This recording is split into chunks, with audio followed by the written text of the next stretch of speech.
Meu nome é Juliano, eu sou psicanalista, doutor em teoria psicanalítica e hoje eu estou aqui para discutir sobre sonhos, sobre a importância dos sonhos na psicanálise.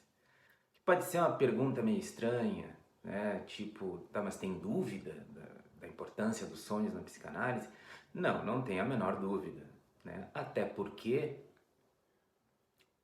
aquele que o Freud sempre chamou do livro inaugural da psicanálise é a interpretação de sonhos, né? As questões que eu estava pensando são duas.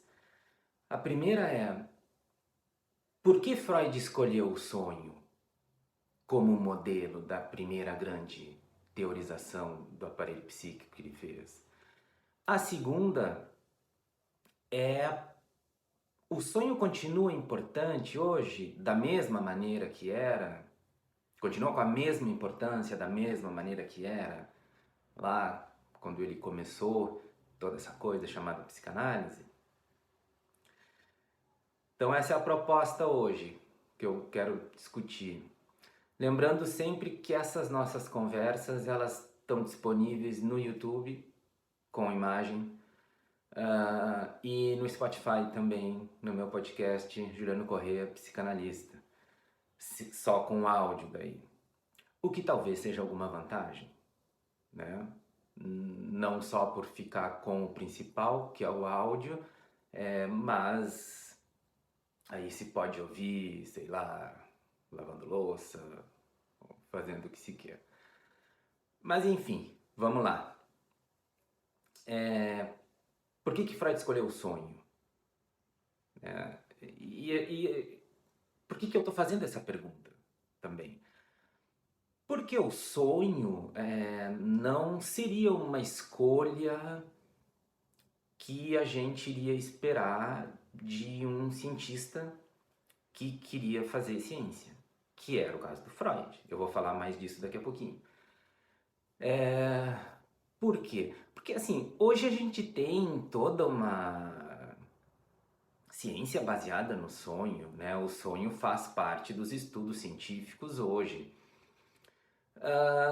E assim, tudo bem, o sonho sempre gerou curiosidade, né? O sonho é tema de poetas, de escritores, né? A gente sempre lembra do Shakespeare, né? Que nós somos feitos do tecido dos sonhos, na peça Tempestade que ele fala isso.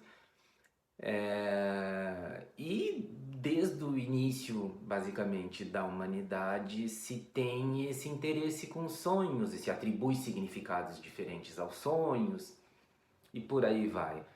Agora, naquela época do Freud, né, 1900, ele começa a escrever esse livro 5 anos antes. E o livro não é lançado em 1900 também. Né? Ele é lançado uns 2 meses, em novembro de 99, 1899. Mas ele tinha tanto apreço e tanta confiança no livro que a data acabou ficando 1900, porque é mais chique, né? Vamos combinar.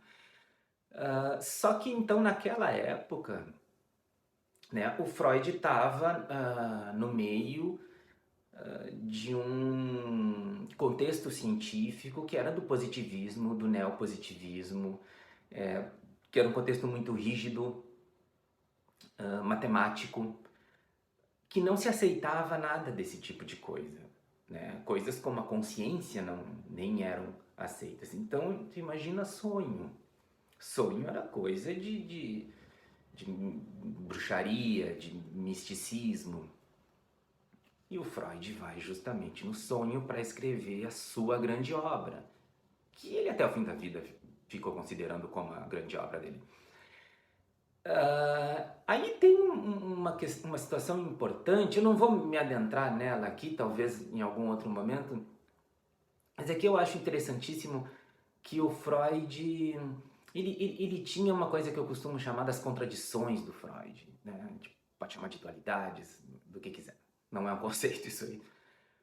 Que o Freud ele tinha dois lados que andavam juntos ao mesmo tempo. Né?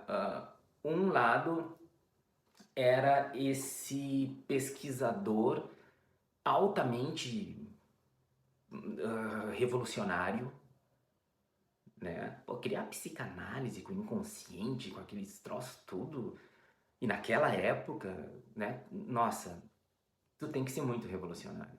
E ao mesmo tempo ele era muito conservador.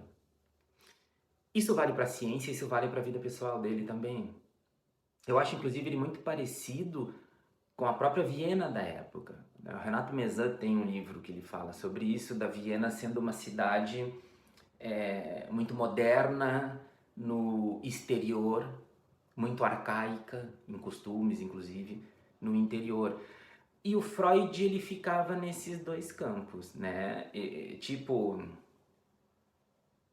me veio uma expressão agora do tipo, metia o pé na porta e pedia licença para entrar. Não é exatamente isso, mas ele metia sim o pé na porta, mas era como se ele não bancasse tudo que deveria bancar. Não por falta de coragem, né? Porque coragem ele tinha de sobra, pelas próprias crenças dele, né? O Freud, não, eu acho que não é uma coisa muito falada, a gente não costuma, ou não, a gente não costuma prestar muita atenção nisso, mas tu pode ver em toda a obra dele, a gente vai encontrar pontos que botam ele nesse lugar do homem de ciência da sua época e do desejo dele de fazer a psicanálise assim. E aí, claro, tem esse outro lado e tudo vem junto, que faz uma coisa completamente diferente. Né? Por isso que eu estou falando que talvez o sonho entre aí nessa questão, né? Não sei, poderia pensar sobre. Mas continua a pergunta, por que ele escolhe o sonho? Né? Até porque antes do sonho, o Freud já tinha a questão da histeria, que também era um tema, e é um pouco até hoje, né? Marginal. Por que eu estou falando marginal? Porque os médicos não gostavam de histérica. E por que eles não gostavam? Porque o que é histeria? Né? A histeria apresentam aqueles sintomas de conversão, a conversão somática. Então, sei lá, por exemplo, a pessoa tá cega, ela não consegue enxergar. Vai lá, faz todos os exames possíveis e necessários e tudo mais, não tem absolutamente nada errado com ela. Ou seja, ela não tem motivo orgânico para estar cega. E aí, o que os médicos pensavam, né? E alguns pensam até hoje, se é fingimento, se não tem problema nenhum, por que não está enxergando? Mas o Freud, e isso era sensacional nele, né? Ele sacava as coisas. Assim, porque ele pensava, não, ó, o sofrimento é real, o sofrimento é de verdade. Então, não é um simples fingimento, não é só uma coisa assim de chamar atenção, deve ter mais coisa aí. E ele vai, né? Até hoje a psicanálise é relacionada com a histeria, né? É óbvio que não é a psicanálise não é uma psicoterapia que se destina somente à histeria, mas no início era o grande foco, né? E continuou, se não o grande, mas um grande foco do Freud por toda a vida. E tanto que ele escreve daí aquele livro, que é um livro clássico da psicanálise também, os estudos sobre histeria, 1895, com Breuer, Joseph Breuer, né, o livro que tem o caso famoso da Ana O, né, que é tida por muitos como também meio fundadora da psicanálise, né. Ana O não foi caso do Freud, não foi Freud que atendeu ela, né, foi o Breuer. O Freud se encantou com aquela hecatombe de sintomas que a Ana O tinha. Era umas histéricas barra pesada que eles tinham lá. E tudo bem, depois veio, surgiu a questão do sonho, né? Eu fico me perguntando, pode ser uma pergunta boba assim, mas por que o sonho? Por que não a histeria? Por mais que a histeria fosse desprezada, a histeria era uma condição médica ainda, né? O sonho me parece muito mais marginal. E aí tem, na verdade, assim, né? Eu digo e aí tem, devem ter vários motivos, assim, só o Freud estando aqui para nos contar, né? Eu tô falando de uma interpretação que eu faço, do que eu entendo. A histeria tinha um problema, né? Se o Freud fosse montar os esquemas dele lá em cima da histeria, teria ou poderia ter um problema no sentido assim, ah, pois é, mas isso daí, né, eu tô falando como se fosse eu questionando Freud, mas isso daí só funciona para histeria, não funciona para mim que sou normal, entre aspas, né? Que é uma justificativa assim, eu acho que ela tem um lado que ela poderia nem funcionar muito bem, porque uma coisa muito importante, das mais importantes, eu acho, que a psicanálise trouxe e que provocou tanta resistência, é o fato de que a psicanálise mostrou que aquela linha que separa o normal do patológico, ela é muito tênue, muito mais tênue do que a gente gostaria que fosse, porque a gente gostaria que a coisa pudesse ser bem mais separada, né? Aqui estou eu normal desse lado, os loucos lá do outro lado. Por isso que se construíram os hospícios, né? Hospital psiquiátrico, isso aí não era coisa para tratar as pessoas, era para aprisionar elas e tirar de vista. Mas o Freud mostra que não. O Freud, a psicanálise, né? Mostra que não. Quando eu digo da linha mais tênue é porque assim, não é uma condição que um tem, outro não tem, não é uma coisa de forma ou coisa do tipo, é uma questão de grau. Quer dizer, o aparelho psíquico de uma pessoa chamada normal, ele é diferente de uma pessoa histérica? Não é. A gente pode ir mais longe, é diferente de uma pessoa esquizofrênica. É diferente de uma psicose.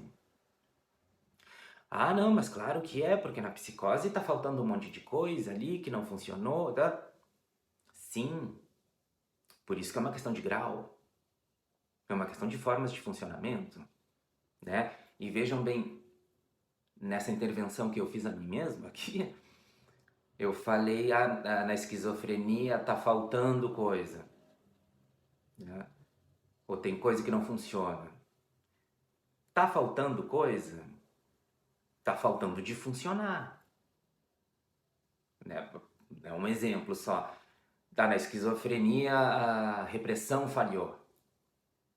Miseravelmente falhou. E aí tem que vir outro mecanismo, e o outro mecanismo que vem é sempre pior, né? Que o Lacan chamou de forclusão.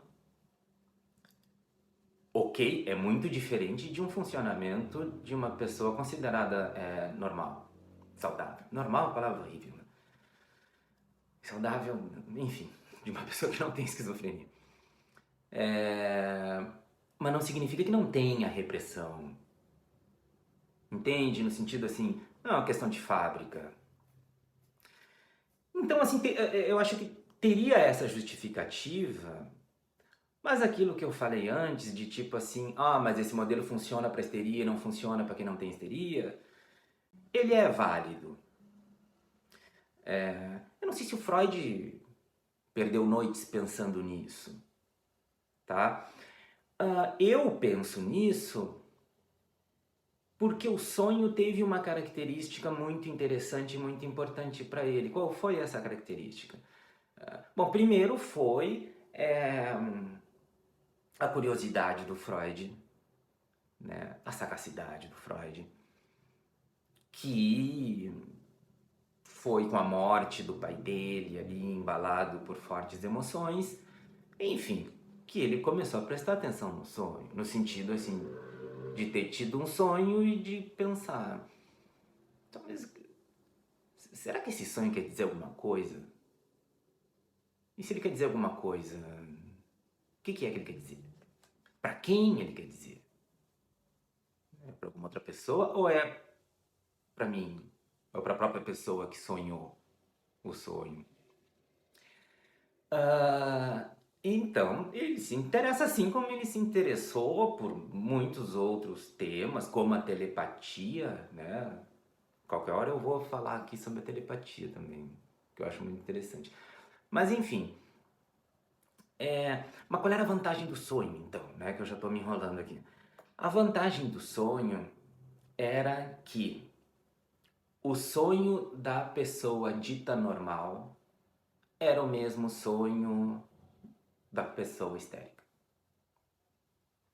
Ah, e é o mesmo sonho na psicose? Como é que é na psicose, né? Esse é um grande assunto que tem, mas deixa isso de lado por enquanto. Depois, outro dia, a gente pode voltar aí.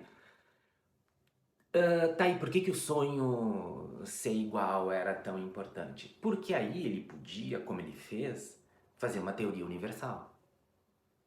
Né? Ninguém poderia dizer assim, não, isso aí que tu falou só funciona aqui ou ali. Não, não, isso que eu fiz funciona para todo mundo. Porque a base é o sonho. E sonhar, todo mundo sonha, e todo mundo sonha igual.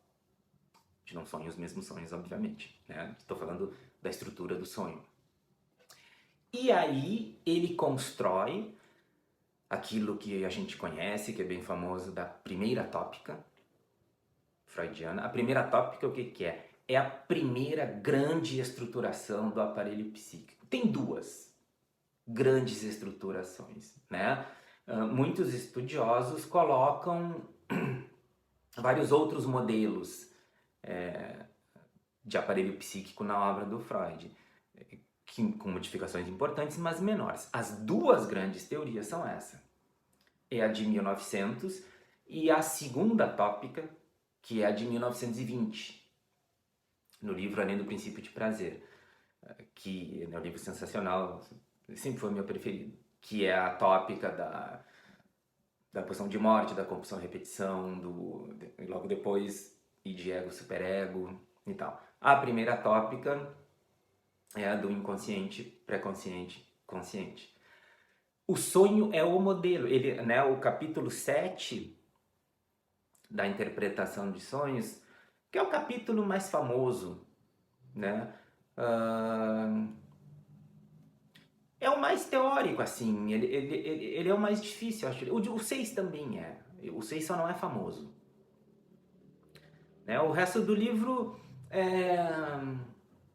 não que seja fácil, mas a gente vai mais, assim, é cheio de exemplos. O Freud bota exemplo de sonho, muitos exemplos, sonho dele, sonho da família dele, sonho dos amigos dele, sonho desconhecidos, sonho da literatura, tudo que sonho que ele encontrou pela frente, ele foi botando ali para colocar a teoria dele. Inclusive um parêntese, tá? Que é uma dica que eticamente talvez eu não devesse dar, mas é uma coisa que aconteceu comigo, eu sei que aconteceu com outras pessoas. Recentemente, uma pessoa me contou isso também. Quando eu estava no início da faculdade, eu peguei Interpretação de Sonhos para ler, tirei na biblioteca, porque eu tinha visto que todos os grandes psicanalistas começavam a estudar a psicanálise depois de ter lido a Interpretação de Sonhos. Daí eu pensei assim, tá, vou ser um grande psicanalista também, vou fazer igual a eles, né? Não deu nada certo. Eu li Interpretação dos Sonhos, é claro, né? Mas não naquele momento. E por que eu não li naquele momento? Porque eu comecei a ler o livro, o primeiro capítulo se chama... pode não ser exatamente assim, mas é a revisão da literatura dos sonhos. Ele tem mais de 100 páginas, sabe? E é o que o nome diz, é uma revisão da literatura dos sonhos, de, sei lá, tudo que já tinha sido escrito sobre sonhos. E eu fui lendo com afinco, sabe? Lendo, eu parava, voltava, relia, anotando as coisas, tudo. Foi difícil, assim. Quando chega no segundo capítulo, que é o capítulo do sonho da injeção de Irma, que era uma paciente do Freud, e é o sonho modelo, o sonho paradigmático, né, da psicanálise. No início do capítulo ele fala, né, não são exatamente essas palavras, mas o sentido é esse. Ele diz assim, tá, então assim, ó, agora tudo isso aí que vocês leram, esquece que isso aí não vale nada, agora eu vou falar o que é. Nossa, eu fiquei numa decepção, numa irritação também, sabe? Porque eu pensei assim, Porra, por que não me falou antes isso? Senão não tinha perdido. E aí eu desisti. Voltei a ler, obviamente, depois e sei lá, tantas outras vezes. Então a dica antiética que eu teria para dar é assim, não tem problema pular o primeiro capítulo, tá? Mas assim, sabendo disso já, eu acho que fica uma leitura bem melhor daí, né? Porque tu não vai se sentir enganado, como eu, pelo menos. Mas voltando, então no capítulo 7, o Freud, o Freud expõe o esquema do aparelho psíquico, da primeira tópica, inconsciente, pré-consciente, consciente. Ele faz isso explicando o funcionamento do sonho, né? Então isso é uma coisa muito importante, assim, porque o sonho é o modelo do funcionamento psíquico. A tese do Freud nesse livro que ele coloca no capítulo 3, qual é? O sonho é a realização de um desejo, né? É o título, inclusive, do capítulo. Que a gente complementa é a realização de um desejo inconsciente. Esse é o significado geral do sonho, né?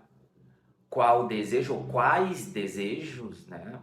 Porque o sonho é sobredeterminado, não é um desejo só, são vários, enfim, seja outra conversa também. Aí vai depender de cada um.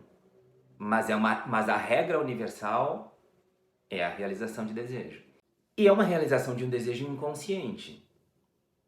Ou seja, o sonho é uma manifestação do inconsciente, né? Por isso que ele tem tanta importância. E tinha na época, mas assim, eu vou falar disso agora daqui a pouco no finalzinho, mas tem até hoje também, né?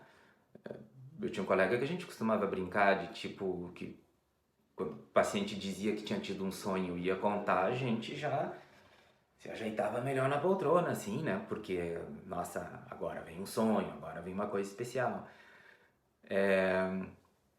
Então ele é uma manifestação do inconsciente e ele serve como modelo para todas as outras. Quais são as outras manifestações do inconsciente? O ato falho, né? Quando a gente quer dizer uma coisa diz outra. Os sintomas, todos os sintomas. A própria transferência. A explicação do sonho, de como o sonho acontece, ela vale para as outras. Então, o sonho vira ele é o modelo do funcionamento psíquico. E o Freud vai falar, né, aquela frase que é famosa na interpretação de sonhos, que o sonho é a via régia para o conhecimento dos conteúdos inconscientes, né? Talvez não, acho que não é exatamente assim, mas esse é o sentido. Ou seja, é o caminho principal. Por isso que a ideia de se ajeitar na poltrona, né? Fale, bacana, tudo, mas o sonho não. O sonho ele traz mais coisa. Por isso ele é um modelo, não só por isso, né? Por todas essas coisas que eu tô falando. Então, era nisso que eu tava pensando quando eu fiz aquelas perguntas lá no início, né? Do tipo, qual é a importância do sonho para a psicanálise?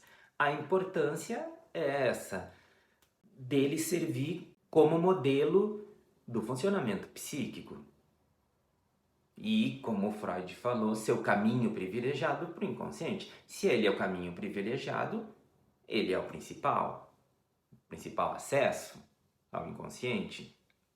Então, todas essas coisas, né, enfim, que uma vai sendo consequência da outra, fizeram do sonho essa grande estrela, que nunca deixou de ser uma grande estrela para o Freud. A segunda pergunta que eu fiz ali no início é se continua sendo uma grande estrela hoje, se continua tendo a mesma importância e da mesma maneira, né?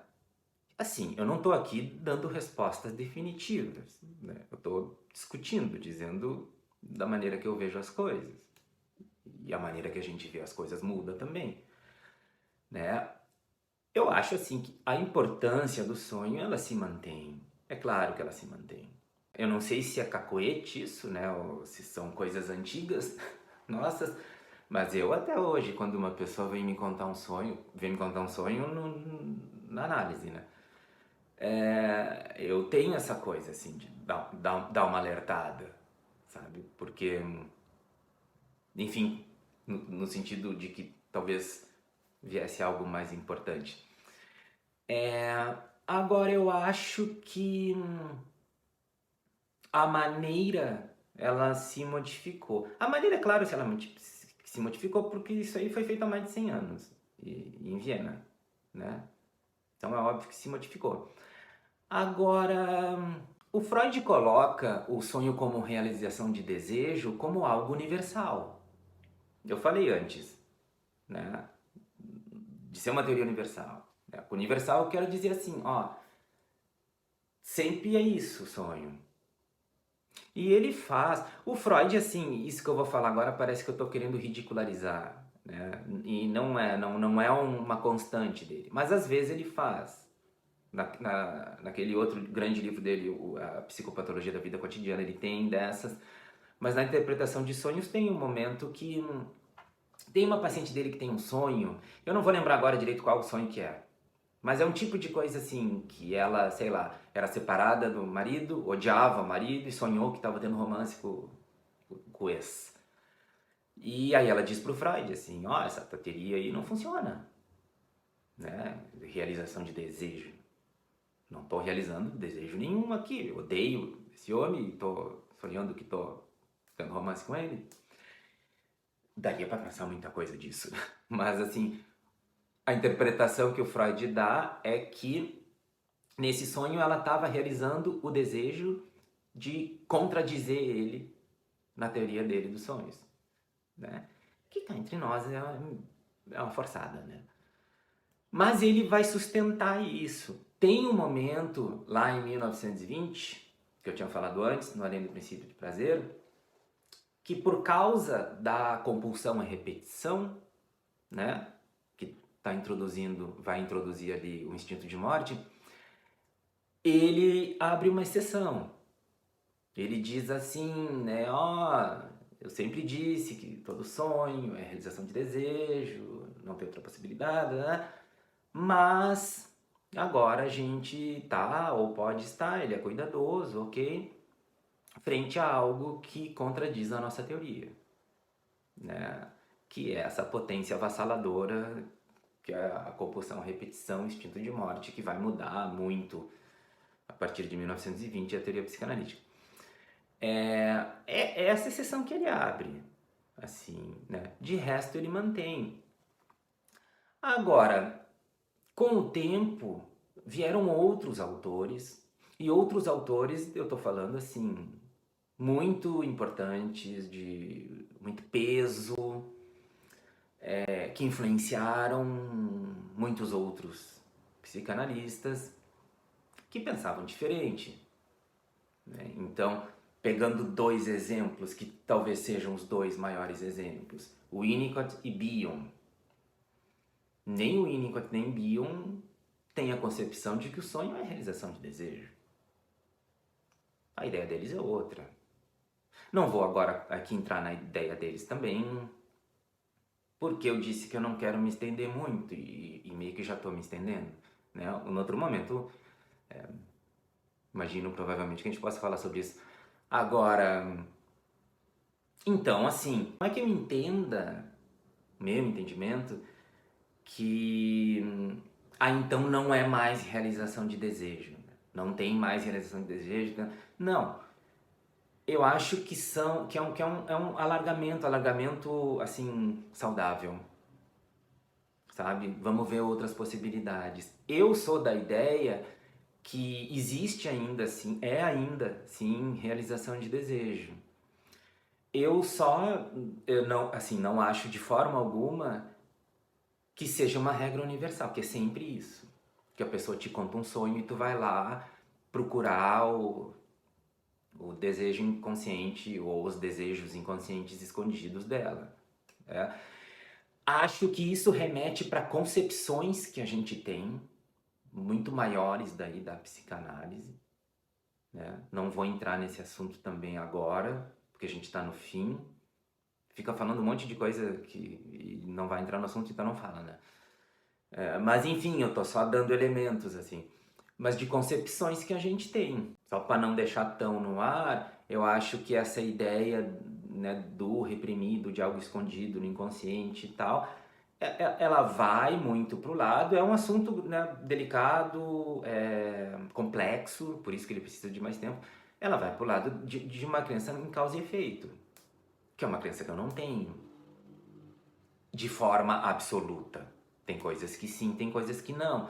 Então, por isso que eu gosto dessas outras ideias sobre o sonho, porque eu acho que elas nos dão mais ferramentas. Tem sonhos, ok, que vão ser realizações de desejo, inclusive de desejo consciente, que o Freud não dá muita bola. Com razão, porque ele estava interessado no inconsciente. Agora, eu acho que sonhos de realização de desejo consciente, eles são importantes também.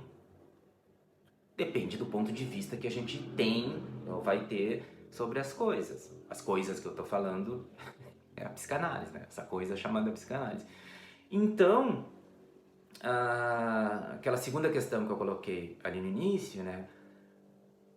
O sonho continua, assim, tendo importância. Eu só acho que ele não tem a mesma importância. A gente não é mais tão fixado no sonho como Freud era, né? O Freud, ele mesmo dizia isso, tem relatos de pacientes dele que... Freud atendia essa pessoa todos os dias, né? 6 vezes por semana. Então,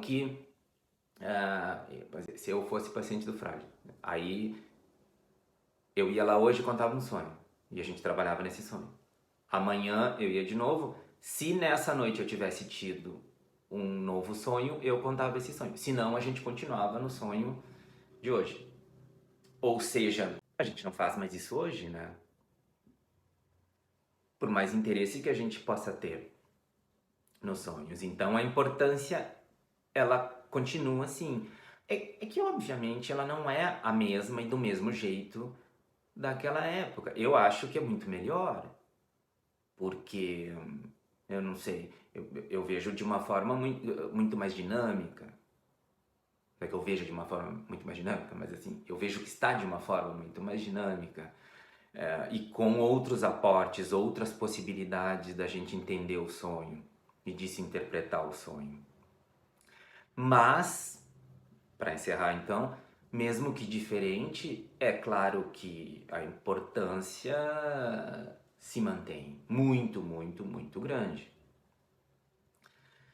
Então é isso. Hoje é isso aqui que eu queria falar, discutir.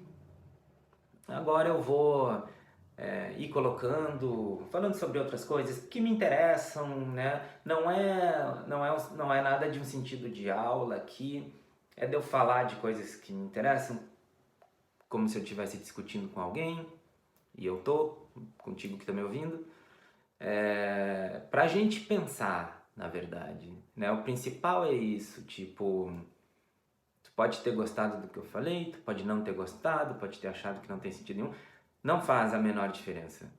Né? O principal é que se tenha pensado de forma crítica e enfim, se desenvolvam, ou talvez se possa desenvolver ideias a partir dali. Se tu tá aqui até agora, eu imagino que tenha gostado, né? Ou tava esperando para ver onde é que essa jossa ia dar e tá com ódio de si agora, por ter perdido esse tempo todo, né? Mas se for a primeira opção, bota aí para seguir o canal, dá um like. E aí nos vemos na próxima para continuar discutindo desse mundo maravilhoso e interminável da psicanálise. Né? Valeu, abraço, até mais.